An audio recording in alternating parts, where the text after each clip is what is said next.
Hello students, our next topic is dielectrics. Dielectrics are basically insulating material which transmit electric effect without conducting. Basically dielectric क्या होते हैं? Insulating material होते हैं, ठीक है, जिसमें चार्ज जो है इंड्यूस होता है। चार्ज जो है इलेक्ट्रिक फील्ड की वजह से इंड्यूस होता है, उनका खुद का कोई चार्ज नहीं होता, तो वो होते हैं डाइलेक्ट्रिक। उस मटेरियल को डाइलेक्ट्रिक बोलते हैं, ठीक है। जो मटेरियल होता है insulating material that is called dielectric. तो जो मॉलिक्यूल्स होते हैं वो टू टाइप्स में होते हैं, एक होता है पोलर मॉलिक्यूल और एक होता है नॉन पोलर मॉलिक्यूल, ठीक है। कोई भी एटम जो होता है उसमें न्यूक्लियस में होता है पॉजिटिव चार्ज और इलेक्ट्रॉन क्या होता है उसके अराउंड रिवॉल्व करता है, ठीक है। अब पॉजिटिव चार्ज का अपना सेंटर ऑफ मास होता है, नेगेटिव चार्ज का अपना सेंटर ऑफ मास होता है। तो पोलर मॉलिक्यूल क्या होते हैं? जब पॉजिटिव चार्ज का centre of mass negative charge के सेंटर ऑफ मास के साथ कोइंसाइड ना करे तो वो क्या होता है? Polar molecule. मीन्स हम एक एग्जांपल लेते हैं, जैसे HCl होता है, ठीक है। H पे क्या होता है? पॉजिटिव चार्ज और क्लोरीन पे क्या होता है? Negative charge. जब हम इसको देखते हैं तो ये ऐसे है, ये क्लोरीन का हो गया और ये हाइड्रोजन का हो, ये नेगेटिव हो गया, ये पॉजिटिव। तो देखो दोनों के बीच में कोई डिस्टेंस है, नेगेटिव पॉजिटिव चार्ज और डिस्टेंस बीच में कुछ, तो वो क्या होता है? Dipole moment. तो मीन्स पोलर मॉलिक्यूल जो होते हैं वो क्या करते हैं? डाइपोल मोमेंट फॉर्म करते हैं, क्योंकि इनका सेंटर ऑफ मास कोइंसाइड नहीं करता। तो अब है इलेक्ट्रिक फील्ड का पोलर मॉलिक्यूल पे क्या इफेक्ट पड़ता है? जो पोलर मॉलिक्यूल है उसका खुद का अपना डाइपोल मोमेंट है, ठीक है। लेकिन सिर्फ क्या फ़र्क होता है कि इनकी कोई डायरेक्शन नहीं होती, रैंडमली ओरिएंटेड होते हैं ये, ठीक है। लेकिन जब इलेक्ट्रिक फील्ड हम उस पर अप्लाई करते हैं तो उनको एक डायरेक्शन मिल जाती है डाइपोल मोमेंट को। पहले जब रैंडमली ओरिएंटेड होते हैं तो जो नेट डाइपोल मोमेंट होता है वो होता है 0, ठीक है। तो क्या होता है? 0 होता है। लेकिन जब एक इलेक्ट्रिक फील्ड अप्लाई होता है तो उनका क्या होता है? वो एक डायरेक्शन में, इलेक्ट्रिक फील्ड की डायरेक्शन में अलाइन हो जाते हैं और कुछ फाइनाइट जो है नेट डाइपोल मोमेंट होता है उसका। तो पोलर मॉलिक्यूल क्या है? बेसिकली जो उनमें हम इलेक्ट्रिक फील्ड अप्लाई करते हैं वो डाइपोल मोमेंट पे उसका कोई असर नहीं पड़ता, सिर्फ क्या करता है? उसको अलाइन कर देता है, एक डायरेक्शन दे देता है, बस।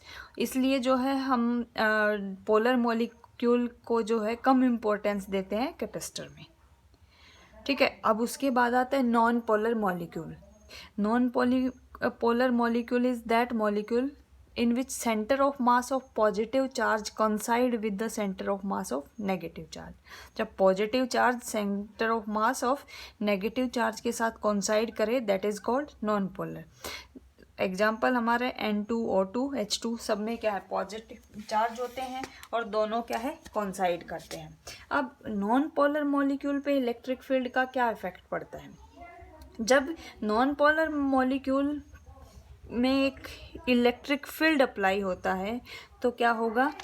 पॉजिटिव चार्ज जो है नेगेटिव की साइड अट्रैक्ट होगा। सपोज ये हमारा इलेक्ट्रिक फील्ड की डायरेक्शन है।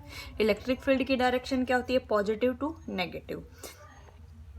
तो हम जो नॉन पोलर मॉलिक्यूल है तो जो नेगेटिव चार्ज है वो किस साइड में अट्रैक्ट होगा?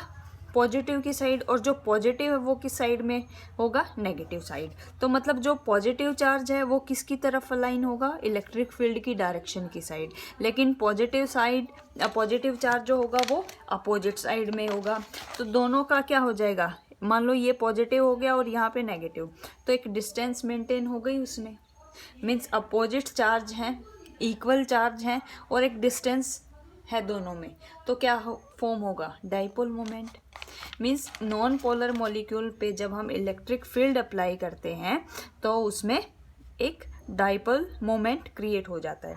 लेकिन वो जो डाइपोल होता है वो तब तक ही रहता है जब तक उस पर इलेक्ट्रिक फील्ड अप्लाई होता है। जैसे ही इलेक्ट्रिक फील्ड वहाँ से रिमूव करेंगे तो जो डाइपोल मोमेंट है वो भी ख़त्म हो जाएगा। ठीक है, तो ये था नॉन पोलर मॉलिक्यूल। अब है पोलराइजेबिलिटी क्या होती है। जो हमारा इंड्यूस डाइपोल मोमेंट है वो किसके डायरेक्टली प्रोपोर्शनल है, इलेक्ट्रिक फील्ड के। मतलब इंड्यूस डाइपोल मोमेंट तब तक रहेगा जब तक हम इलेक्ट्रिक फील्ड अप्लाई कर रहे हैं। तो जब हम ये प्रोपोर्शनलिटी साइन हटाएंगे तो उसकी जगह आएगा अल्फा एप्सिलॉन नॉट। जो अल्फा होता है दैट इज कॉल्ड एटॉमिक या फिर मॉलिक्यूलर पोलराइजेबिलिटी। तो उसकी वैल्यू क्या होगी, P upon epsilon not E। E means electric field. तो इसकी जो डायमेंशन होती है वो क्या है, मीटर क्यूब। जो किसकी डायमेंशन होती है, वॉल्यूम की। मीन्स जो पोलराइजेबिलिटी होती है that has dimension of volume. और इसका जो ऑर्डर होता है वो होता है 10⁻⁻29 to 10⁻⁻30 metre cube. Next is dielectric polarisation. Dielectric polarisation होती है inducing equal and opposite charge on two opposite faces of dielectric on application of electric field. मतलब जब हम इलेक्ट्रिक फील्ड अप्लाई करते हैं किसी तो अपोजिट फेज पे क्या होता है, डाइलेक्ट्रिक के चार्ज इंड्यूस हो जाते हैं। कैसे, हमने सबसे पहले ये दो प्लेट्स ली, पैरेलल प्लेट, ठीक है। अब उनमें क्या है, एक इलेक्ट्रिक फील्ड है और इलेक्ट्रिक फील्ड की डायरेक्शन ये है positive to negative, that is E naught. तो ई नॉट की वैल्यू क्या होगी, हमने फाइंड किया था electric field intensity in parallel plates क्या होती है, सिग्मा अपॉन एप्सिलॉन नॉट, ठीक है। अब क्या किया हमने, एक डाइलेक्ट्रिक नॉन पोलर स्लैब इसमें इंट्रोड्यूस की, ठीक है। अब नॉन पोलर है तो क्या करेंगे, जो उनके सेंटर ऑफ मास है पॉजिटिव और नेगेटिव का वो कॉन्साइड करेंगे, ठीक है। कॉन्साइड करेंगे तो अब इलेक्ट्रिक फील्ड यहाँ पे अप्लाई हो रखा है। जब इलेक्ट्रिक फील्ड अप्लाई है तो क्या होगा, इंड्यूस्ड डाइपोल मोमेंट होगा, डाइपोल मोमेंट इंड्यूस होगा और उनका क्या है, एक अपनी इलेक्ट्रिक फील्ड क्रिएट होगी इंड्यूस्ड डाइपोल मोमेंट की। तो उसकी जो डायरेक्शन होगी, वो जो हमने इलेक्ट्रिक फील्ड अप्लाई किया है उसकी क्या होगी, अपोजिट डायरेक्शन होगी। क्योंकि हमारा ये पॉजिटिव चार्ज है, इसकी साइड कौन सा चार्ज आएगा, नेगेटिव चार्ज, और जो नेगेटिव है उसकी साइड आएगा पॉजिटिव। और इलेक्ट्रिक फील्ड की डायरेक्शन क्या होती है, पॉजिटिव टू नेगेटिव, तो डायरेक्शन ये वाली होगी। और इलेक्ट्रिक फील्ड जो हमने अप्लाई किया था उसकी डायरेक्शन ये है, मीन्स अपोजिट डायरेक्शन हुई। तो इलेक्ट्रिक फील्ड जो इंड्यूस हुआ है वो किसके इक्वल होगा, sigma P upon epsilon not. तो नेट इलेक्ट्रिक फील्ड क्या होगा, दोनों का सम, लेकिन इंड्यूस्ड इलेक्ट्रिक फील्ड है जो उसकी डायरेक्शन क्या है, अपोजिट है, तो वो क्या हो जाएगा, नेगेटिव। तो ये हो गया E not minus EP, means sigma value रखेंगे सिग्मा वाली, तो ये आ गया sigma minus sigma P upon epsilon not, ठीक है। तो मतलब जो ये इलेक्ट्रिक फील्ड है वो किस पे डिपेंड करता है, जो हमने डाइलेक्ट्रिक स्लैब इंट्रोड्यूस की है उस पे, ठीक है। अब अगर हम जो हमने इलेक्ट्रिक फील्ड अप्लाई किया है और जो हमारा नेट इलेक्ट्रिक फील्ड आया है उसकी अगर रेशो निकाले, that is called dielectric constant. वो क्या होती है, dielectric constant, means K equal E not upon E। जब वैल्यू पुट करेंगे तो ये आएगा sigma upon sigma minus sigma P, ठीक है। और K की टर्म में अगर लेंगे तो ये देखो हमने ये निकाला था E नॉट माइनस EP, तो वैल्यू पुट करेंगे, E की वैल्यू क्या थी, E की वैल्यू क्या होगी, E नॉट अपॉन K यहाँ से, और ये सिग्मा वाली वैल्यू, तो हमारा ये K की टर्म में आ जाएगा sigma P equal K minus 1 upon K into sigma. और जो डाइलेक्ट्रिक कांस्टेंट होता है उसकी वैल्यू हमेशा 1 से जो है ग्रेटर होती है। इसका मतलब जो इंड्यूस्ड हमारा सरफेस चार्ज डेंसिटी है उसकी वैल्यू सरफेस चार्ज डेंसिटी जो पैरेलल प्लेट्स की होगी उससे कम होती है। और अगर नॉन कंडक्टिंग की जगह कंडक्टिंग स्लैब अगर हमें इंट्रोड्यूस करते हैं तो दोनों की सरफेस चार्ज डेंसिटी क्या होगी, इक्वल होगी, ठीक है। फिर नेक्स्ट है पोलराइजेशन वेक्टर क्या होता है। पोलराइजेशन वेक्टर बेसिकली क्या होता है, पर यूनिट वॉल्यूम में कितना डाइपोल मोमेंट हुआ, that is called polarisation vector. पर यूनिट वॉल्यूम में कितना डाइपोल मोमेंट है, that is called polarisation vector.